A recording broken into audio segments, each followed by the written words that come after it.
The following is a Hoop Ball presentation.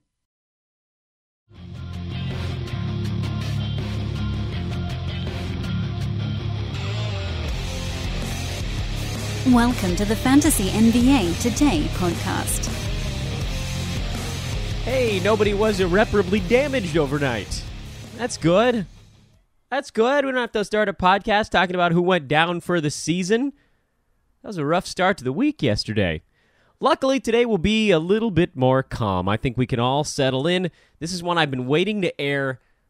Boy, Kyle and I talked, I think it's been about 2 weeks. So I'm sure Kyle's sitting back like, where in, heaven's green earth, when is this show going to air? I talked to Dan. We did this hour-long episode, and he's never putting it out. Well, today's the day.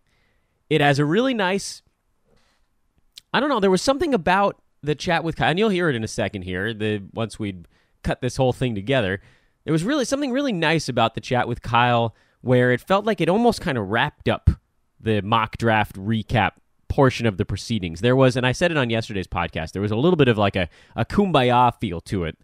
Someone that has done podcasting in the past in Kyle, just a really friendly, anyway, you'll hear it. It's excellent. As always, got to get him on the podcast more often. Before we get into that stuff, I wanted to make mention that there is, as always, a coupon code associated with our guests here on Fantasy NBA Today. Every single guest on the show has a coupon code affixed to their name.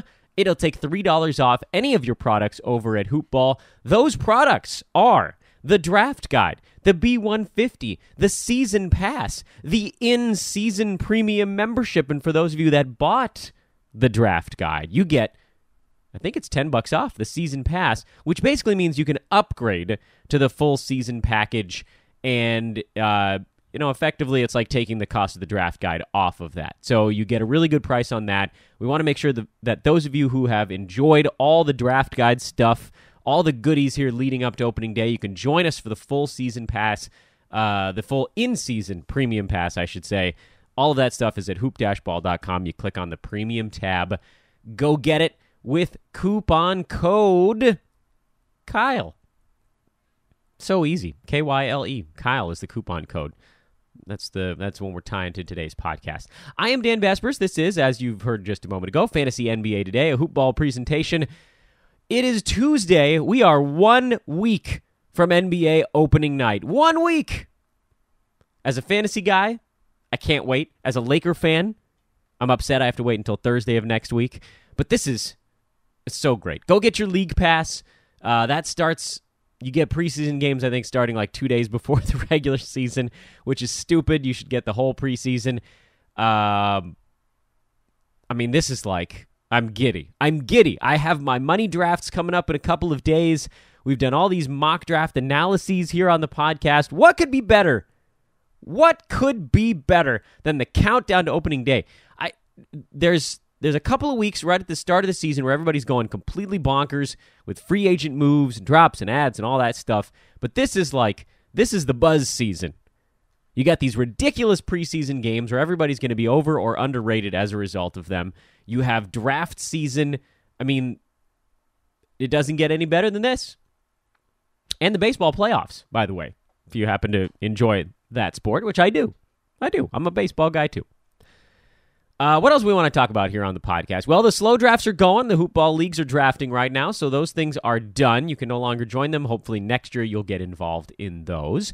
We have these 2 incredible forum threads going right now that I've mentioned before at hoop-ball.com. You click on forums. You can post your team in one of them, and the great Chef, the Hoop Ball Pro Chef, will break them down for you. He'll just tell you what you need to do based on the list of players on your team. And Eric Ong, Fantasy Hoopla, the great Eric Ong, is hosting a trades thread. And if you have any trade-related questions, you put them in that bad boy, and Eric will break that down for you as well. As I said on yesterday's show, and I'm going to do it all week, so to those of you who get sick of hearing it, just fast forward like 45 seconds right now. Please, I am not like the Temptations. I am not too proud to beg. If you have a moment, subscribe and rate and review the podcast. It is how we subsist over the course of the year. And because so many of you are new listeners this time of season, this is the most important time for me to ask for this. So I'm down on one knee. I've got the ring out. It's a ring pop. It's a juicy jewel of flavor. Please subscribe, rate and review the pod. We'll appreciate it forever. I'll love you. But I don't want to make you guys wait any longer. That is enough. That is enough, Dan. It's a long enough intro. Let's talk to Kyle. I have to be very careful with how I choose my words during the era of the guest here on Fantasy NBA Today, because I want everybody to know precisely how excited I am about that day's guest, but I also don't want to offend any other ones. So what I think I'm going to do is just say everyone is the freaking man, but secretly, I love talking about mock drafts, and this is where we get all the information. This is the good stuff, and we got Kyle McKeown on the show to do it today. Kyle, first of all, thank you as always for carving out the time, and how you doing leading up to opening day? We haven't talked in a little bit. I know, it's been a grip. It's always nice to see you around. I listen to, if for people that don't know, I work for BasketballMonster. I used to work with RotoWire. I used to do podcasts of my own at RotoWire. Josh Lloyd, who does the Red Rock or Locked On Fantasy Basketball podcast, works at BasketballMonster as well. We used to work together at RotoWire. So, in some respects, like Dan, in all respects, I love you for not worrying about supposed us being competitors, but rather just looking at the community as a whole and inviting people onto the show. Of course. And I know that Aaron Brewski is completely supportive of that, because the reality is so many of us will make jumps or moves from one place to the next. And it's fun to see people move to other avenues or interact with more people. And our community just keeps getting bigger and bigger, because the reality of it is everybody in the community is pretty freaking cool. We're all trying to do something that is driven from our passion. We all want to find a job, or that's kind of the end game, I think, for a lot of us is getting to the point where you've got your life kind of carved out into a balance of, one of the things I love is something I do all day. And that's why I think a lot of us want to work in the fantasy industry. So it's hard to find jerkwads in the fantasy industry, but every once in a while, you'll run into, I was trying to think of some who can't. No, yeah, and we probably shouldn't anyway. No, I mean, you put that perfectly. I don't know that I was, that was touching, man. I really like that. Kyle, by the way, you can follow him on Twitter at RotoKyleNBA, RotoKyleNBA. But that's exactly right. It's fun to talk to other experts in this league. It's fun to be able to shoot the breeze with someone else that's kind of doing the same stuff, where we are, like you said, trying to carve out that right life balance, that to turn a passion into a job. We have a pretty enviable gig, I think, when it comes right down to it. And there's no point in getting on each other. What good is it going to do? It's just going to create these weird rifts where the listeners, the readers, then they have trouble trying to figure out, who's right or who's just picking a fight for the sake of doing that. That doesn't get us anywhere. So very well said. We are one big family. I think I like that the fact that we are a family. You can't give each other crap, though. If we're all in a draft together and someone makes a pick and I don't agree with it, even my coworker Josh or Matt or Greg over at BasketballMonster or Ken, if one of these guys makes a confusing pick to me in a draft, I'll be like, "Whoa, I didn't know you were even." Well, I didn't know that guy was in consideration for any of your teams, let alone the fact that you were going to take them here. So, beyond all that, or in kind with it in some respects, what I think a lot of people don't even know, may not understand about us too, is me personally working from home, doing the fantasy basketball stuff. There's a certain loneliness about spending so much of your time on the internet. So a lot of my day is spent listening to podcasts from other providers, whether it's Watch the Boxes or yourself. Josh's podcast is every day. Pretty much any fantasy podcast that's out there, I'm going to try to listen to it or hear what other people are saying, because in a lot of respects, beyond the conversations that I have about basketball in general with a lot of my friends, I don't necessarily have a lot of high-level fantasy basketball friends in my immediate area where I live. So got a lot of really smart basketball friends, but just not fantasy oriented. So to be able to listen to your podcast throughout the week. It's great. I feel like I know you. I went on and watched the boxes last week, and I was talking to Mike and Tyler, and I name dropped you. I'm sure you didn't maybe hear it, but I was like, you know what? This whole situation in the middle rounds where you've got like from the end of round 4 through round 7 or 8, Dan Besbris from the Hoop Ball podcast talks about this bucket of guys that are just all there, and you got to figure out where to take them and all this kind of stuff. So I used you as a lead into a conversation. I just wanted you to know that. Well, thanks. Your name is popping and getting spread. I appreciate that. Yeah, big bleep popping. That's what they always say about me. I like the idea of buckets though, right? Like there's a certain measure of organization to that in the brain where you can kind of compartmentalize where guys are going and where you should feel comfortable making a move. Like if you have the easiest one is if you have like the 75th pick, your bucket of guys is basically everyone at that point. You shouldn't feel like you're limited by the 75 to 86 or whenever your next selection is. You shouldn't feel limited to that ADP. That's where you go and you get guys. And then you mentioned that like 40 to 65-ish bucket, another group where maybe you don't want to venture down to like a guy with an ADP of 90 because you can probably wait to get that dude. But if you have the 44th pick, you can go get the guy that's going at like 52. That guy's might not be there when you get back, and he's got as good as or better a chance to finish higher than your 44 guy. I don't know. For me, that's like a nice way to say, okay, when is the time? And it's a moving window a little bit, kind of a moving target on a year-to-year basis. But just from kind of looking at how mocks have gone this year and the player pool, that's just sort of the feeling that I've gotten so far. But we can talk about that. We're going to talk about 9-category Roto mock that Kyle was kind enough to join. It's the first one, by the way, Kyle. I don't know if you knew this. It's the first industry mock I've ever tried to organize, and you probably also noticed that I biffed the settings, and we had like 9 guards and 2 forwards or some weird Fantrax default that I switched halfway through the draft. Maybe you didn't, which would be great. I shouldn't talk about it. I didn't notice it necessarily because you kind of gave us the base outline. And when you're doing a mock, it's not, hey, whoever's hosting the mock, you tell us what you want us to assume as far as the settings go. It's a little bit different for leagues where if you get into a league, you better get in there and look at the league settings, discern what kind of league it is, how you need to attack it, and what quirks about the league settings you may be able to take advantage of in regards to creating a better team or coming out with a better outcome at the end of the season. Well, you're kind enough to let me off the hook on that one as well. Kyle, of course, you mentioned it at Basketball Monster. They are at BaskMonster on Twitter, but you guys know that. I'm not telling anybody anything they don't know. You know where to find Basketball Monster, all those amazing tools that I personally use on a night-to-night basis. And, I talk about you guys a little bit, too, on this thing.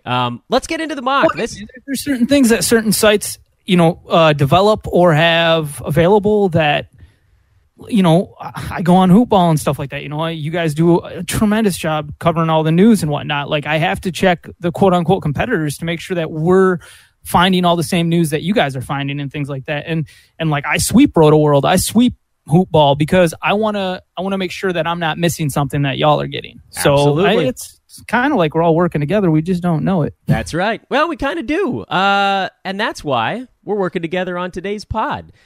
Let's talk about pick number 1, Roto Kyle NBA. That was the name of your team. That's also your Twitter handle. You had the 5th pick. So maybe before we even get into who you selected, thoughts on kind of having I like the 5th pick. That feels like a nice spot to me. You're almost guaranteed one of those top 6 guys that sort of falls into one of those buckets. I mean, you could argue there's sort of a top 2 or 3, and then there's like a 4 through 6, but it leaves you in decent position in the second round as well. You're not stuck with one of those guys at the end of the first round. 5 seems like kind of a comfortable spot. Is that how it felt going through for it for you?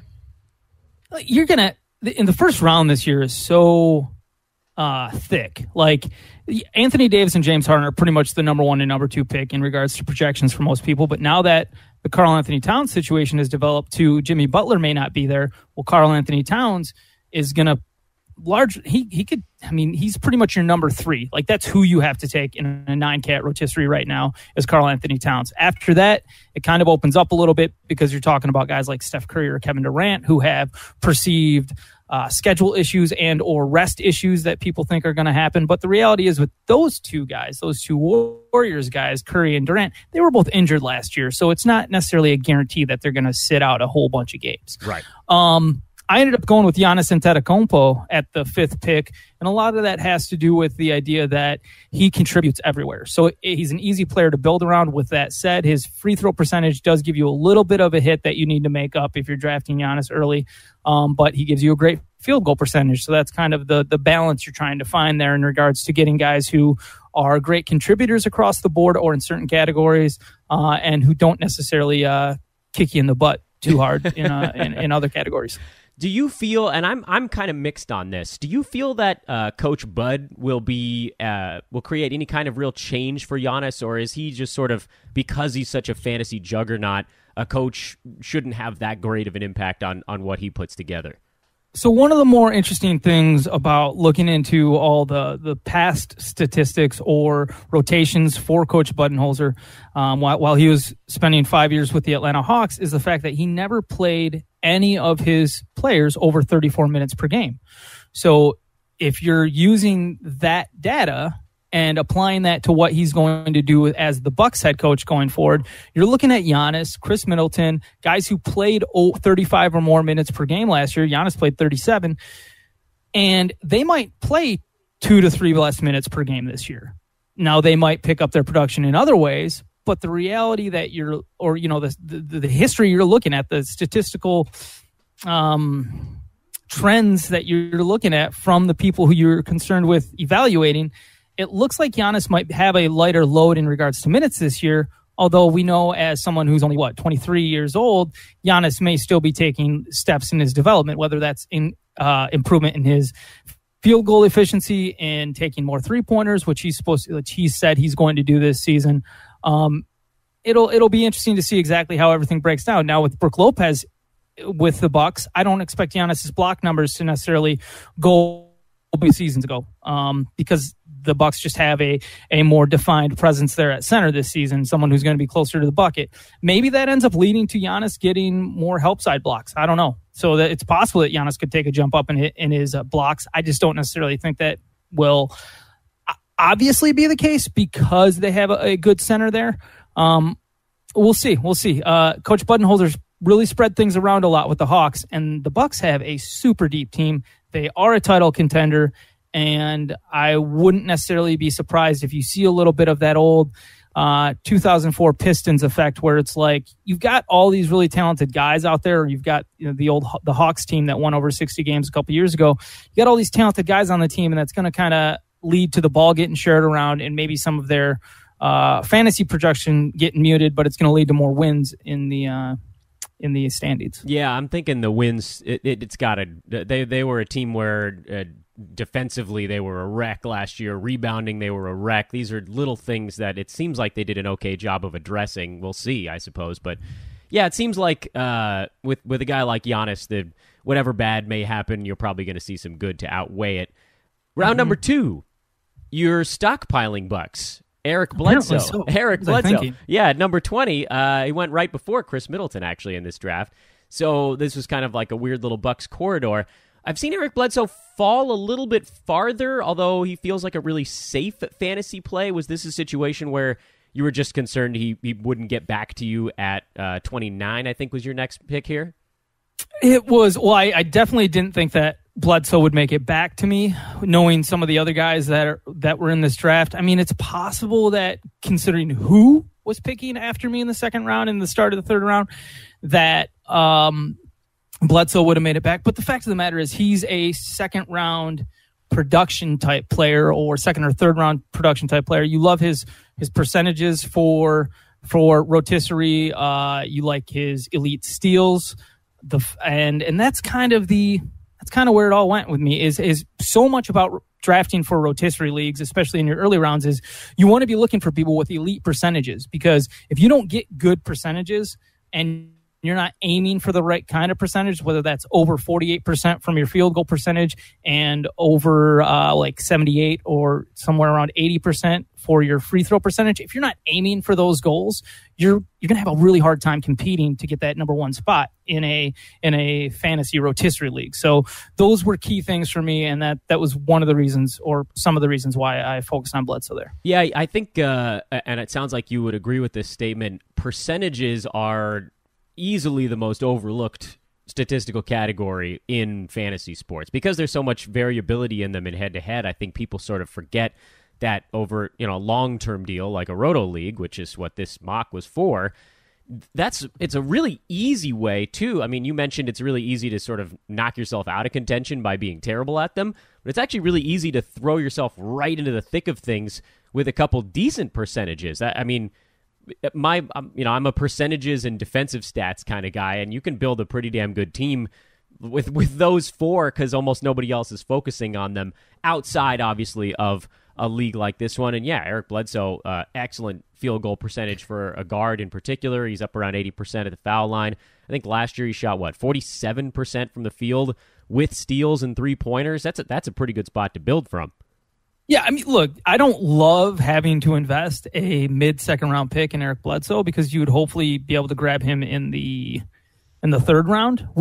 But I'm not dissuaded by the Eric Bledsoe pick there. Or you got your guy. Anything. You got your guy. Exactly. Yeah, and that is important in a lot of respects. I think you do want to use a lot of discernment in the first 3 to 4 rounds as far as how you're kind of forming the base of your team, so that the pyramid doesn't collapse. But a nice firm base. I'm fine with that pick. Completely agree. I've long argued that if you just build a nice steady foundation and do some crazy stuff up on the 3rd and 4th floor of your weird building, pyramid. Yours was probably a better metaphor. That's when you can get nuts. But if the foundation of your team doesn't work, the whole thing's going to topple. So yes, I always advocate going safer early, taking some shots middle and late.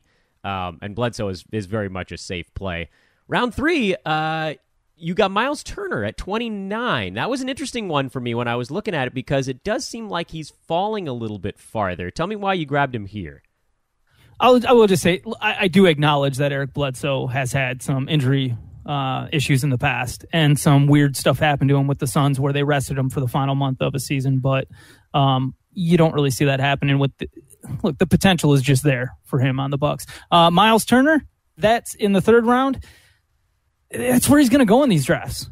Somebody took Clint Capella and Andre Drummond right before me, which I don't know if I'd go that route in a rotisserie draft. Although I'm going to think that whoever took Andre Drummond and Ben Simmons in the 1st or in the 2nd and 3rd round were maybe confused that it was a head-to-head draft.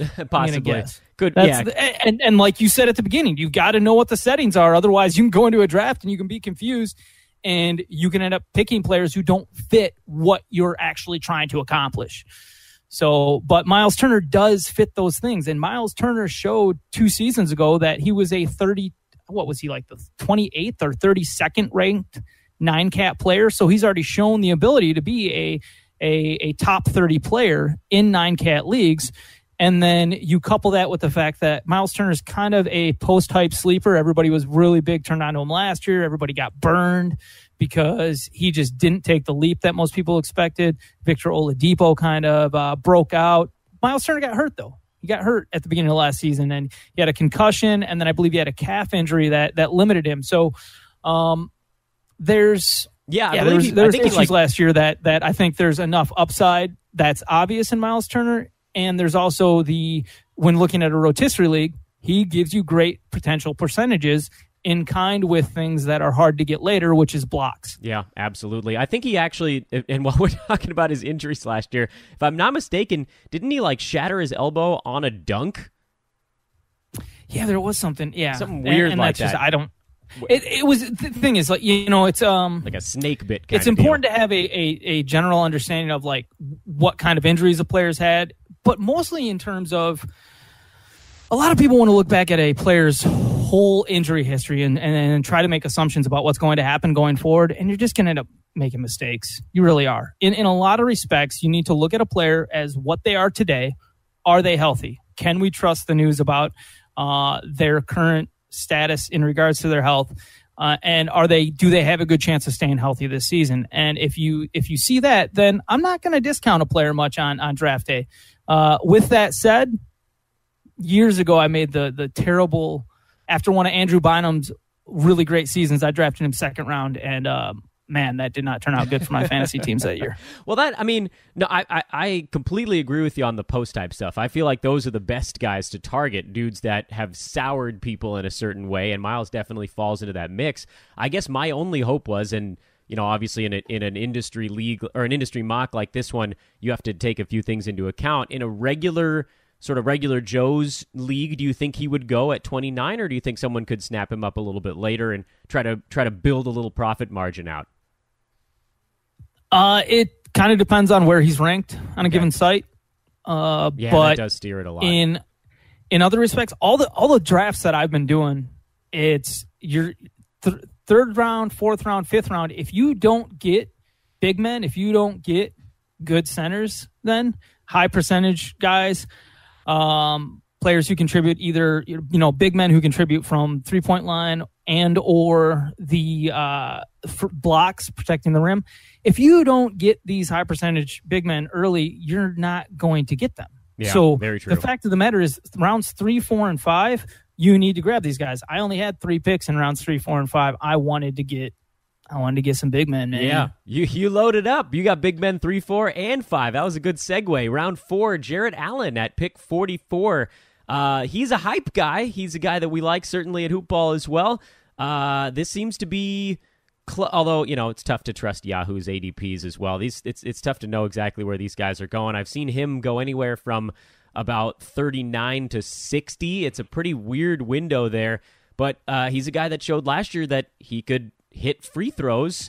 If we are hoping that continues, then you got a guy here that could go totally nuts this year. There's a little bit of risk, I guess, but tell me your thoughts on Jarrett Allen.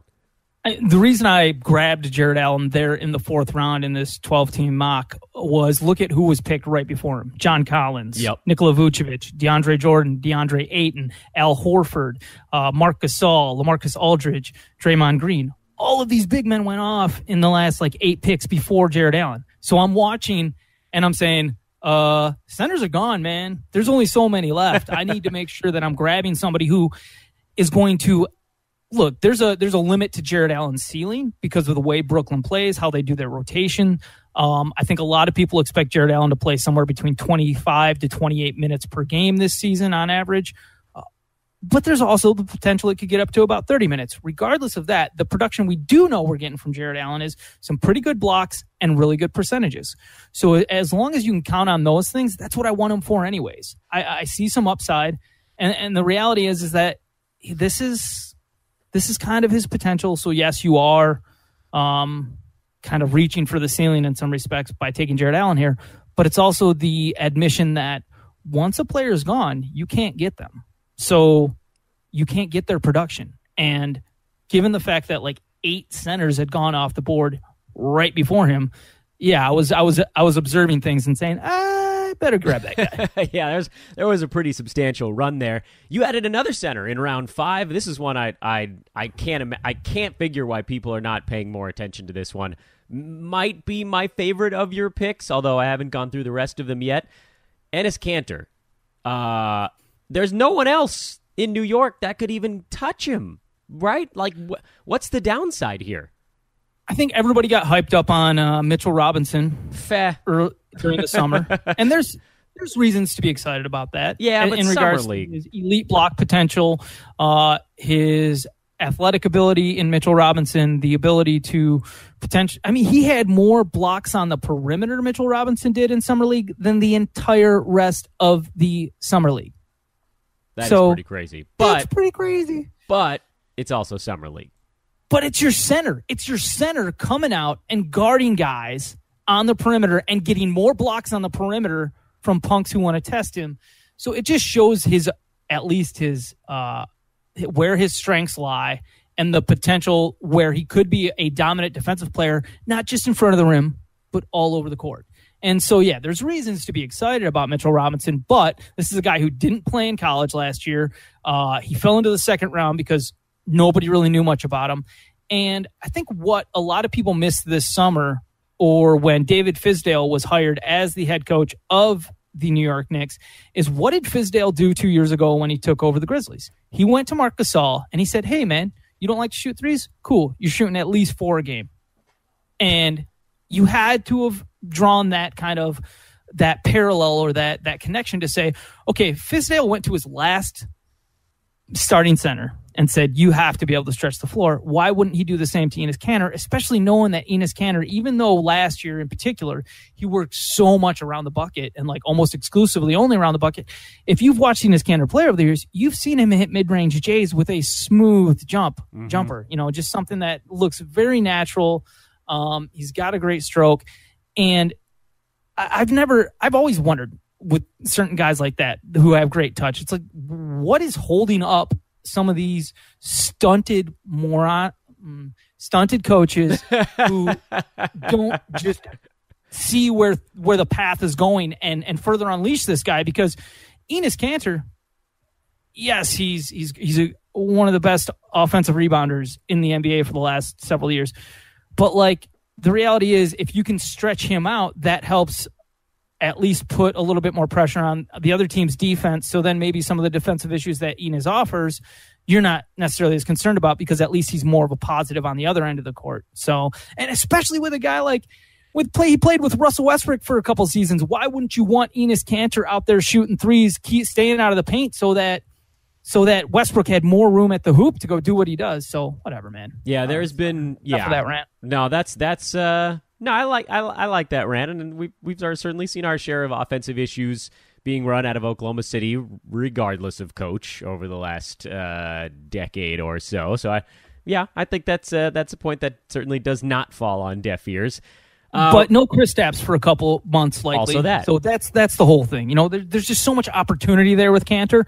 I don't love that I had to invest a 5th-round pick in him. I would like to think that he would be available a little bit later. But the reality is that when you put Enes Kanter's elite percentages into a set of rankings, use Z scores to create a player value, he comes out ranked high. Yes, he does. You have to target him at a certain point. Otherwise, other people who are keyed in and are only concerned about the numbers and not the name of the player, they're going to take that Enes Kanter earlier than what you would have.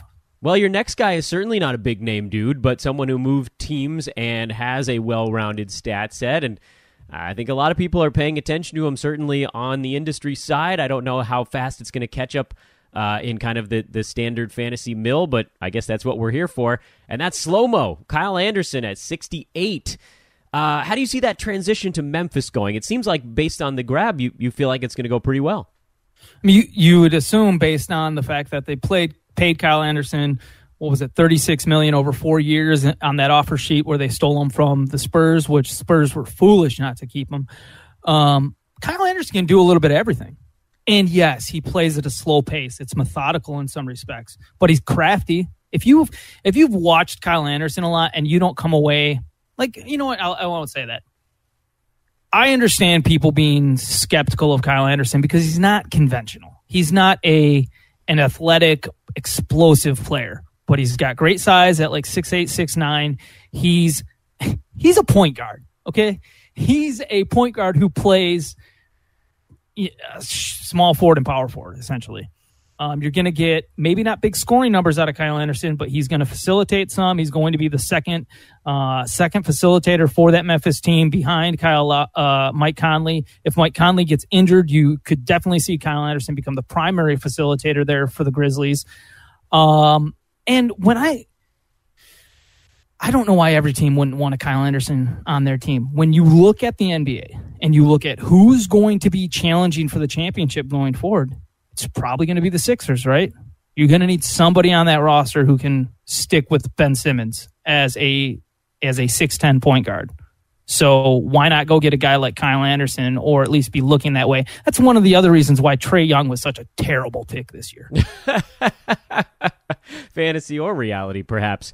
I'd also heard, and I don't get huge into the analytics as much, that Kyle Anderson on the defensive side, wildly underrated. Have you seen that as well? You would assume that just because he's so handsome.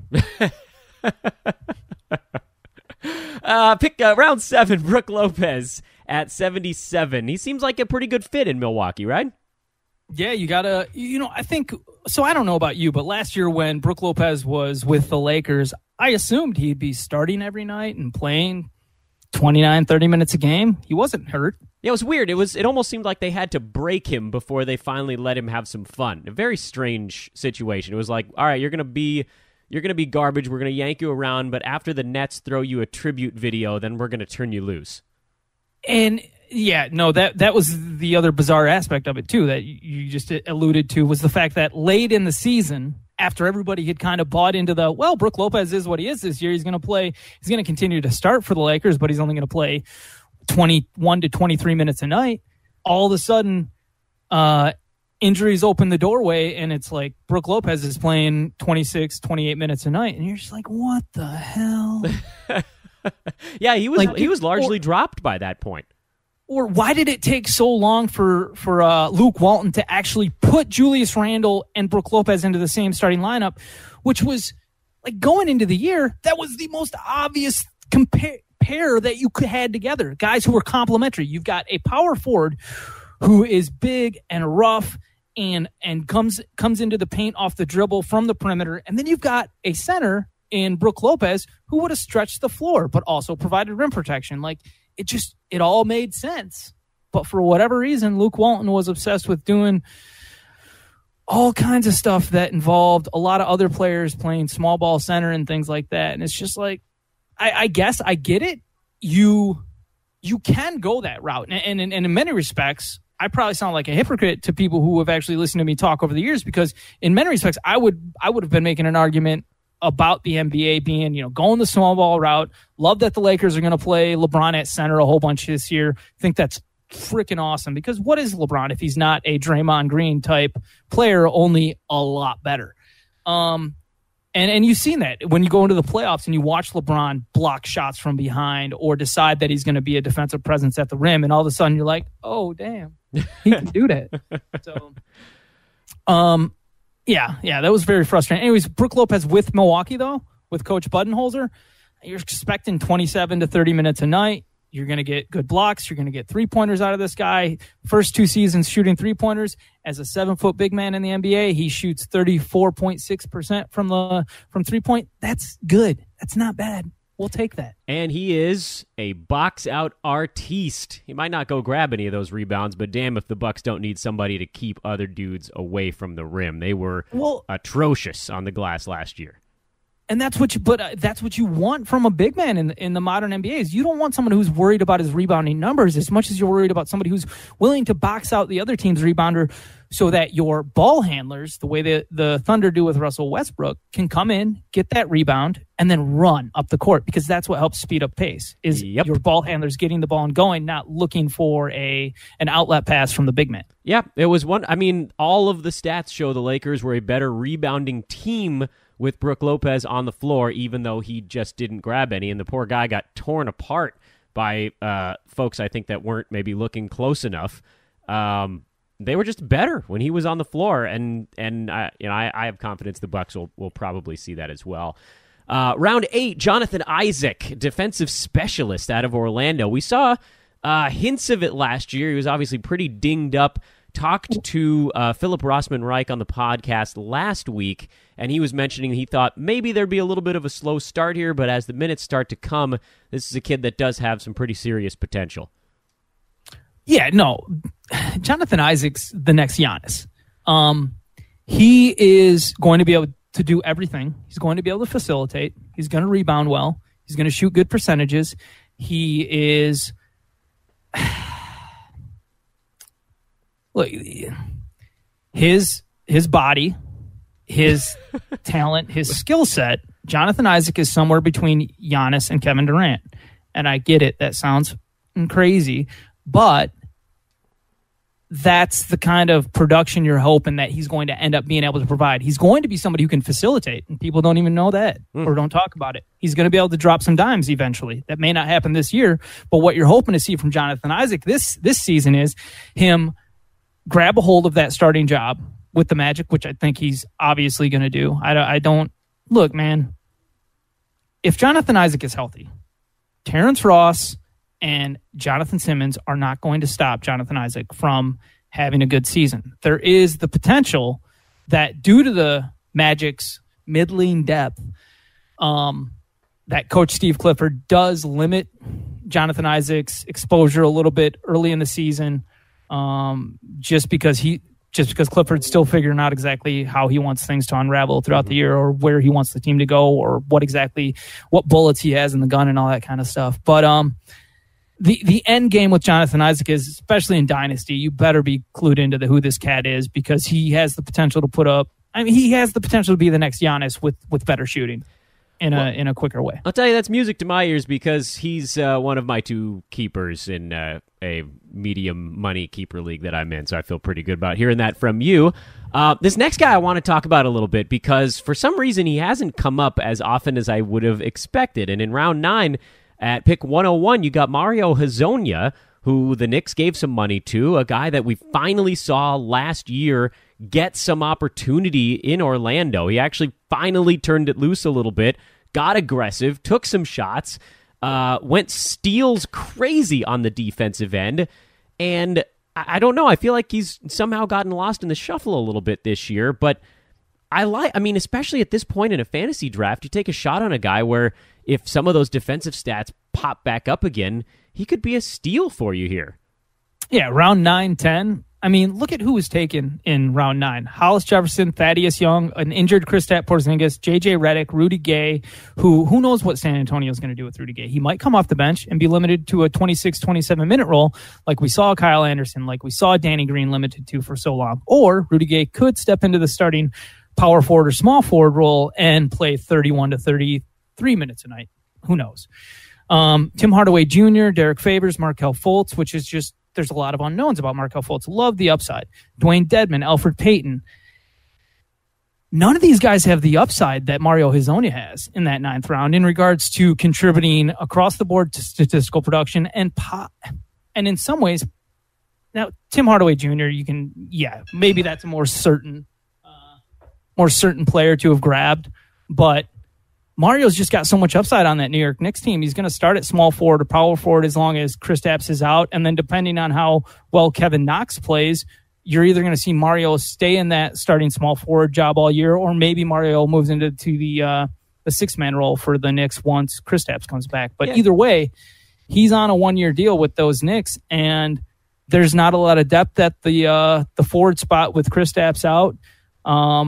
And we also heard Coach David Fizdale say that the Knicks don't want to play Tim Hardaway or Courtney Lee at small forward. So there's should be tons of opportunity for Super Mario. I'll tell you what, too. I'm in the camp where I'm not 100% sure Porzingis plays this year. I know that that's a pretty pessimistic view, but I don't know what the rush is. And guys coming back from these big injuries, it often takes a while to get their feet underneath them. When did he go down last year? Was it January? It was January or February. Yeah. I can't remember. I mean, that's like what we saw from Zach LaVine the previous year, right? And then he ended up playing like 25 games this last season and then shutting it back down again because the Bulls they went into a tank mode at the end of the year. I think with the Knicks, they're folks that draft based on assuming Kristaps is back by January, and I'm just not sure that that's guaranteed. I think there could be a bigger window for some of these other dudes. Round 10, Boogie. This is where we're generally seeing him go. And, you got a guy that could put up first-round numbers after the All-Star break if he comes and plays for Golden State. But really, like, the only downside to me here with a guy like that is the roster spot. The upside is very large.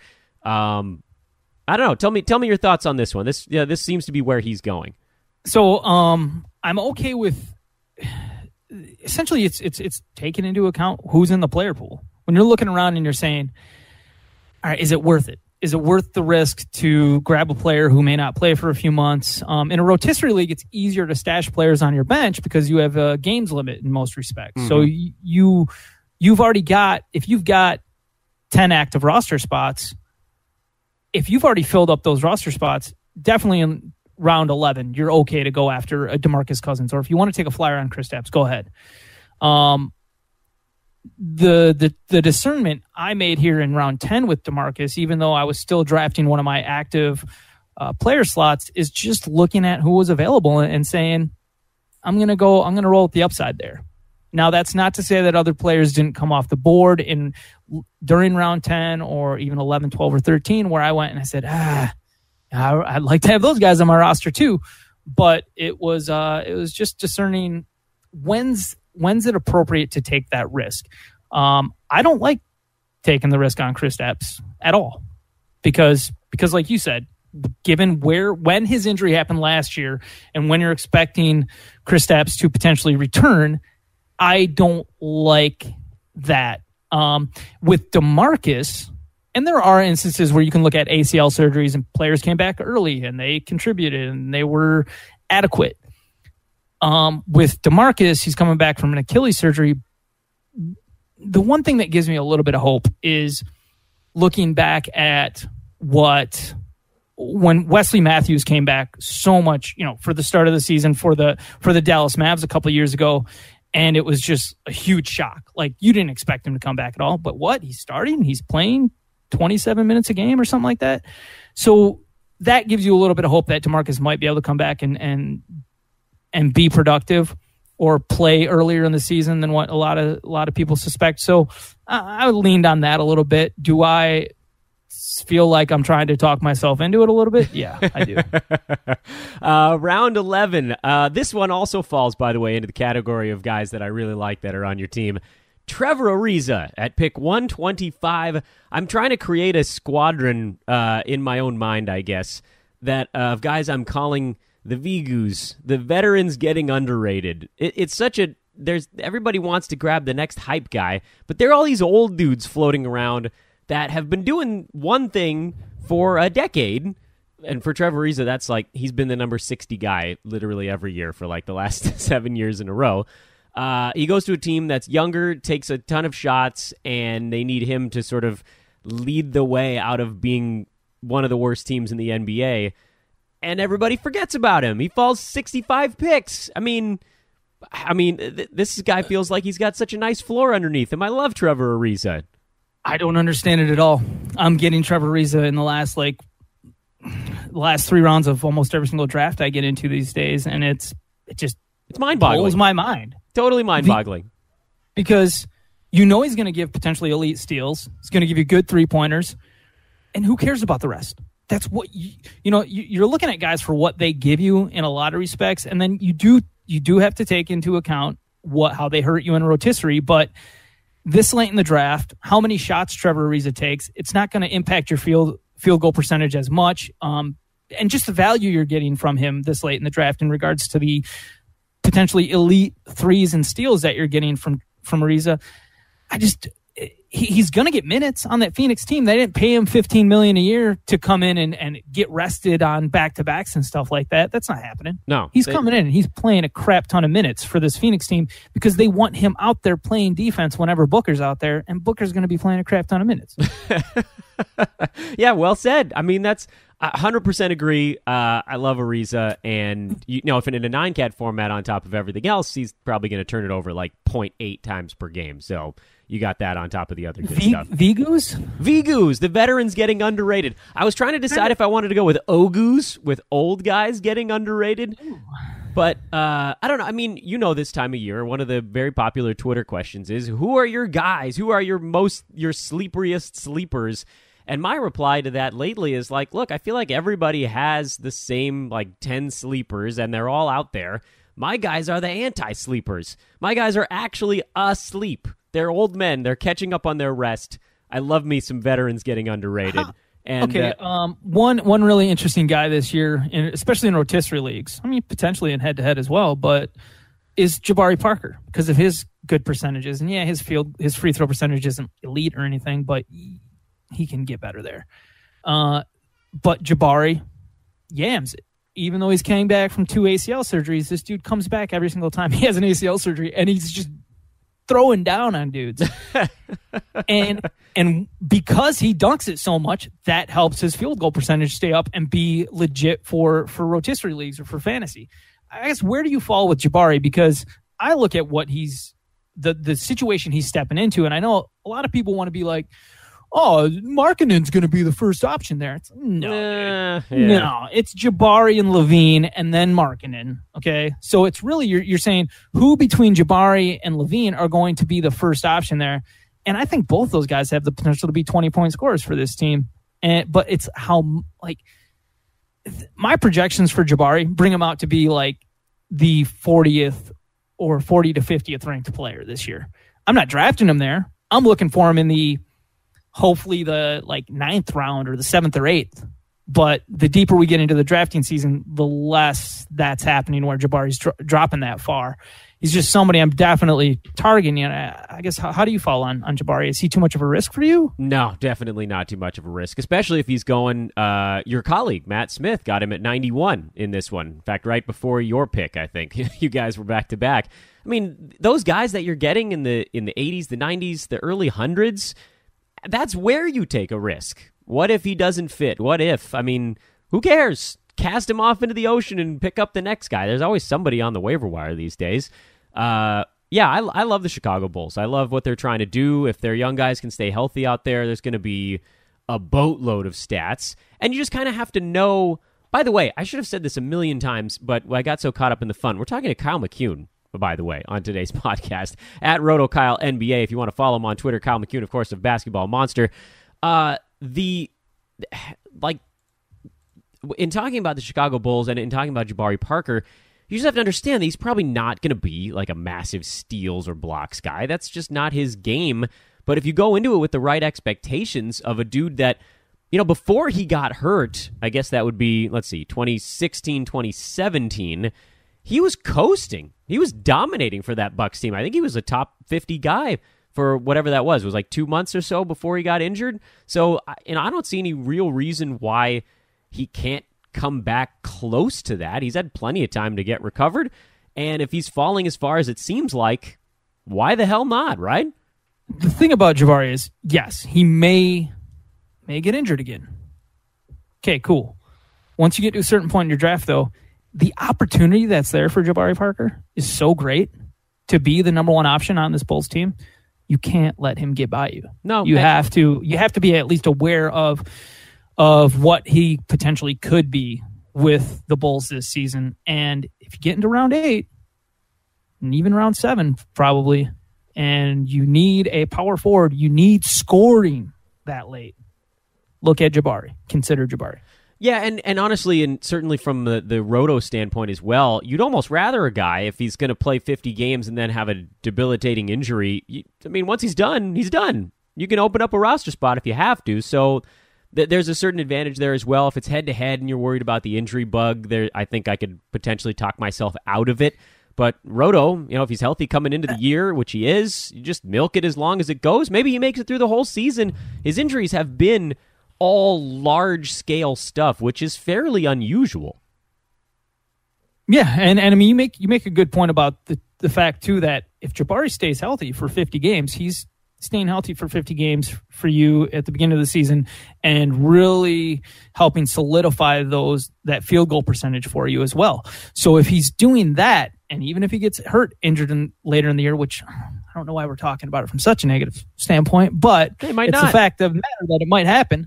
At least your field goal percentage is already kind of tied to the high level or the high number of attempts and that percentage. So it's going to be much harder to drag it down if you do have to fill in Jabari's spot with somebody who isn't going to be as efficient as him.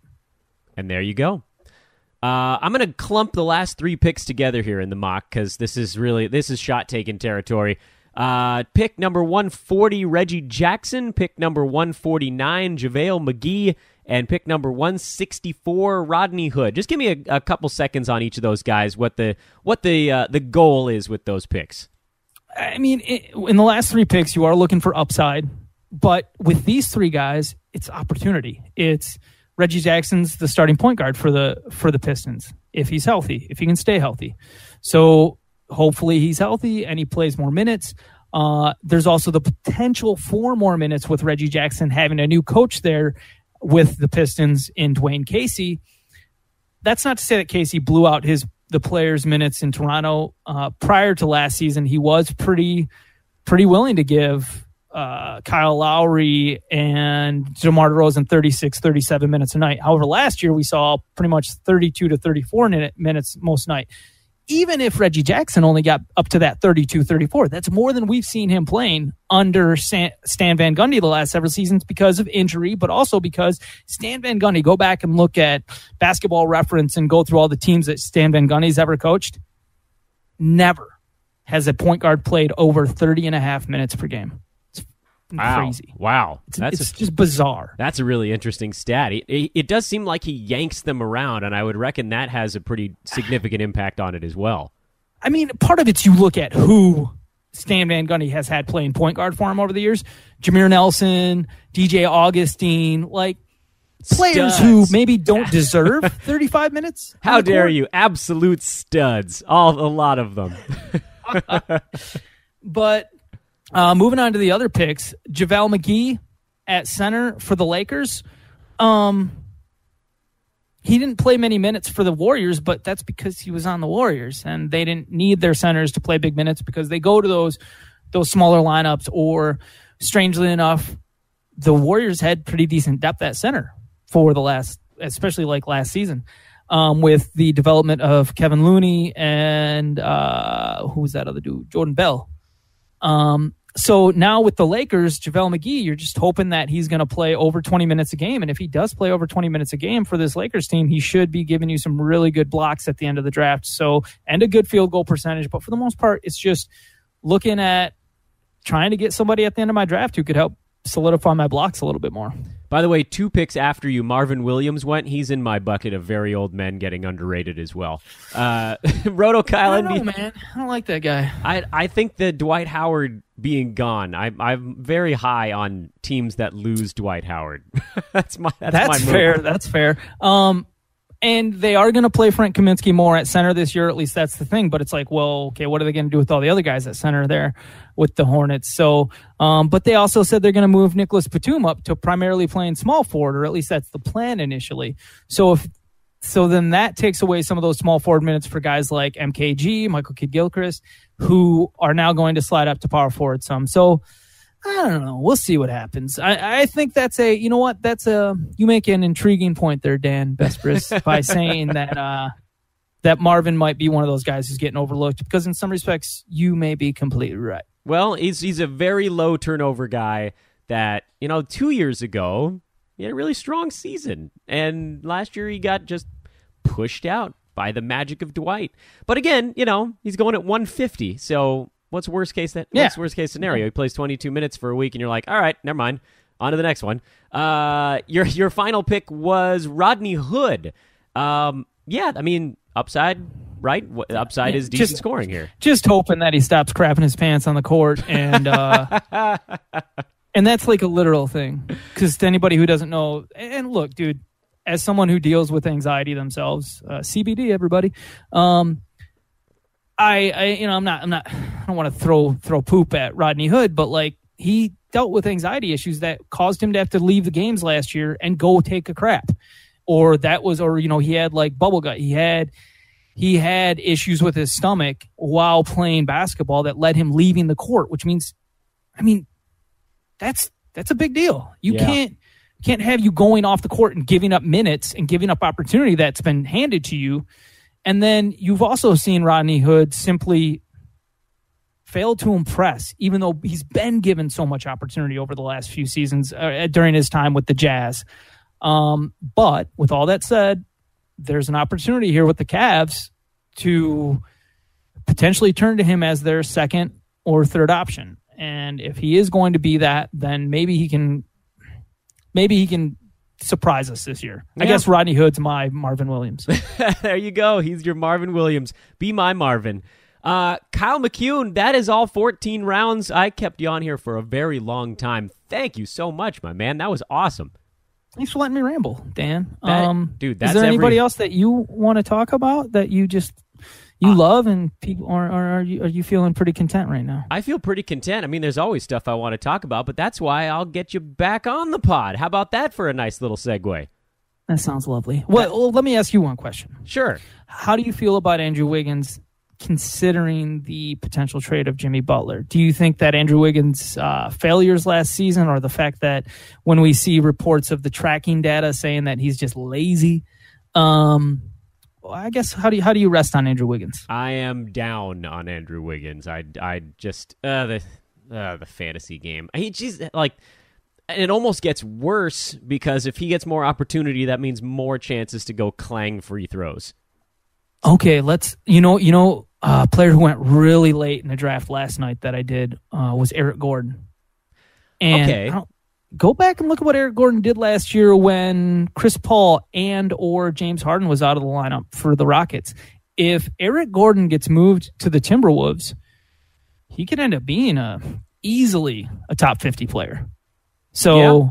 I don't hate Eric Gordon as much as a lot of people do. I'm okay on him. I mean, we just sort of, you know what you're going to get, right? It's a ton of threes and points, and that's basically it right now. But yeah, with more opportunity, he was a facilitator in the past. Yeah. If you get, and he can do pretty much just as much facilitating as Jimmy Butler did. You're just not going to get those great defensive stats. No.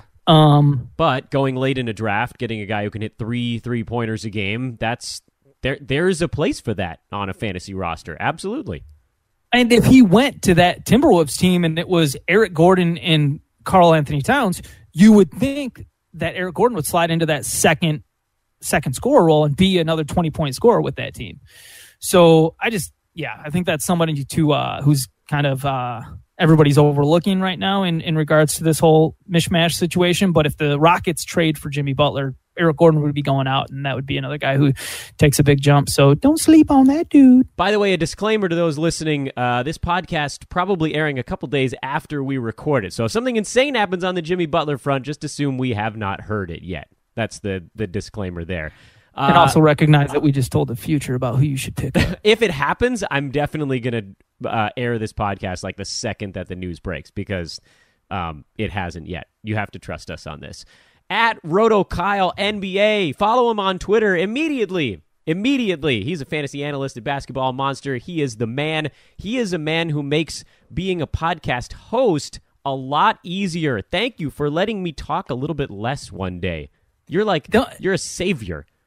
I know a lot of people who host their own podcast. I remember when I used to host my own podcast, I would love it when people would come on because it's like so much less work. I mean, it's true. I can't deny it. I'm a big fan of work smarter, not harder. So here we are. And it's easy to talk when you're the guest because you're not responsible. If this fails, you're the one who invited me on. It's all your fault. It is. It's my fault regardless. Kyle, thank you, my man. You are the greatest. Thank you for carving out time. We will talk to you very soon. Thanks, Dan. Hey, where can everybody follow you on Twitter? Oh, I'm at Dan Besbris, but they've heard that 1,000 times. And you should all go rate and review the podcast That's on true. iTunes and wherever you listen to it. This is great. Please do that. Oh, my God. I'm just sitting back and letting you do the whole thing. I was going to record an intro and an outro after because I didn't know what day exactly this was going to air, but I'm just going to sit back and relax here. Kyle, you want to take care of the outro here? You want to take us out? Yeah, no problem. Thanks for listening to the Hoop Ball podcast with Dan Besbris and Kyle McKeown. Thank you for having me on, Dan. You are sometimes you're almost too warm. I want to feel the hate from you sometimes, but stay consistent, stay lovely, and keep blooming, baby. I was very close to just leaving that as the exit to the show, but I'm going to add one more thing. Tomorrow, Wednesday, it's Mailbag Day, the last preseason mailbag episode of Fantasy NBA Today. Send your questions to me at Dan Besbris on Twitter. We'll get the best ones answered on tomorrow's pod. We're also going to talk to the chef. We mentioned him earlier in the show. I want to talk to Chef about how he breaks down those teams in that forum thread. It's a really cool thing going on. Go get your team ranked. It's worthwhile. You might be able to make some moves before the season begins. Have a wonderful Tuesday, everybody. 1 week to go. We'll talk to you tomorrow.